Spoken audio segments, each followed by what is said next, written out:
Chapter 3, Ruling the Countryside. The Britishers now concentrated on ruling at the villages of the Indian regions. So, are they successful in ruling? What are the methods that they have adopted in ruling the countryside? What are the problems that they have faced? Let us see. The company became the Diwan. Yes. After the victory of Battle of Buxar in 1764, the company now got the rights to become the Diwan of Bengal. It was dated on 12th of August 1765. The Diwani rights of Bengal are handed over to the company officials, that is none other than Robert Clive.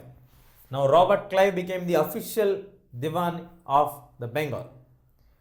Here we need to understand that the Britishers are the alien rulers. Why I use the word alien rulers?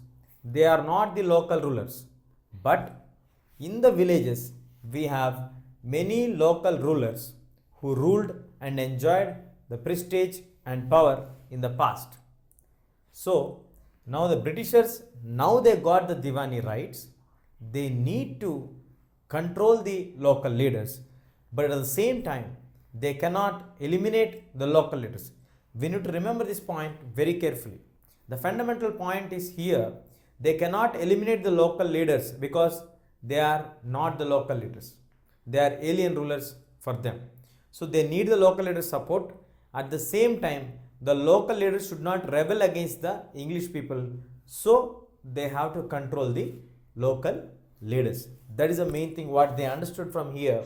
So that is the reason why I made the statement that local leaders could not be eliminated but need to be controlled. And later, revenue for the company. Now the company got the rights to collect revenue from the people. They want to increase their revenue.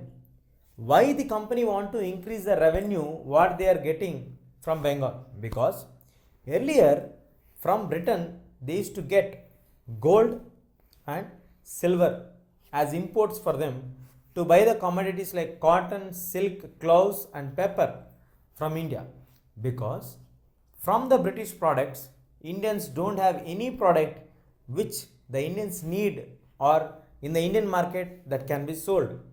The products what they want to buy from India have to be bought with the gold what they are getting from the British. With the rights of collection of the taxes, the revenue from the Bengal, that import of gold from Britain to India has been stopped. The finance what they are getting in the form of revenue from the Bengal region now became the main financial source to buy the cotton, silk, cloves and the pepper and sell it to the countries abroad and the other regions. So now it generated income for them. The gold imports were blocked, and as it is going on like this, in 1770 a terrible famine hit the Bengal region, and in the countryside nearly 10 lakh people died and 1/3 of the population has been erased off.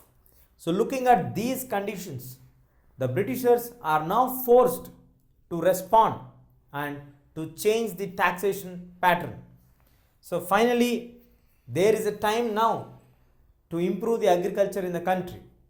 If you don't improve the agriculture, we cannot generate the income for the company. Company want the improvement of income. For that they need to improve the land facilities for agriculture. So in order to improve the facilities for agriculture, now the Britishers have designed a system. That system only is the permanent settlement, which came into existence after 2 decades in 1793. What is permanent settlement? As we discussed earlier, Britishers are the alien rulers. They cannot wipe out the local leaders. So they want to involve the local zamindars, local leaders, and they want to have an agreement between them that the local leaders have to collect the tax and pay it to the company. And in turn, the tax will be fixed. Once the tax is fixed, it is for permanent. So you can collect the tax from now permanently for another 20 years or 30 years in the same tax. So the people of zamindars and all these people would like to invest in doing the betterment of agriculture. The supply of canal water and all these things can be improved, so that the income from the agriculture will improve. That will give an added advantage for the zamindars. As the tax is fixed, they'll pay the limited amount as tax and the rest will be profit for them. Like that the Britishers thought, and they started to implement the system of permanent settlement in 1793. So what happened with the permanent settlement? Did the permanent settlement work or not? The point is, they are the foreign rulers. They got the rights to collect the revenue from the people.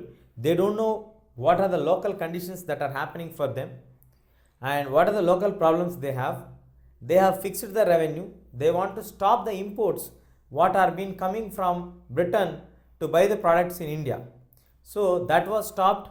Revenue was generated in India, which is compensating equally of the gold what they are getting from Britain. And now they are sending cotton, pepper, cloves and all backward to earn huge profits. They want to increase their profit. They want to increase the cultivation, because if you increase the cultivatable lands more, then they get more profit. So in order to design this one, they brought the permanent settlement system. A permanent settlement is nothing but fixing of the tax permanently. The zamindars will collect the tax from the people and pay it to the company. As the tax is fixed, zamindar can invest money and improve the infrastructure facilities of irrigation facilities for the farmers and improve the agriculture production. With that, the farmer will get profits, the tax will increase, the zamindar will get more profit, and in turn the agricultural facility will increase, the company also will be in the profit side and no breakage of the revenue will happen. This was the initial thought process of the Britishers when they implemented the permanent settlement system in 1773. Then what happened? What are the problems? We'll check.